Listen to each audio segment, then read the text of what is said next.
नमस्कार, मी पवन कुमार रसाळ, राहणार लोहारा खुर्द, तालुका लोहारा, जिल्हा धाराशिव। ही माझ्या भावाची मुलगी गायत्री सिद्धेश्वर रसाळ। हिचं लग्न 26 एप्रिल 2024 वार शुक्रवार सायंकाळी 6:30 वाजता बोंडवे लॉन्स, रावे, पिंपरी चिंचवड, पुणे या ठिकाणी आयोजित करण्यात आलेला आहे।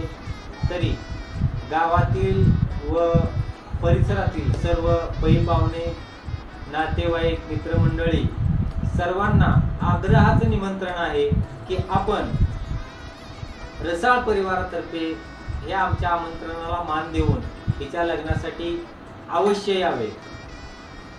नमस्कार, माझे नाव गायत्री सिद्धेश्वर रसाळ। आपण सर्वांनी माझ्या लग्नाला उपस्थित राहून मला आशीर्वाद द्या।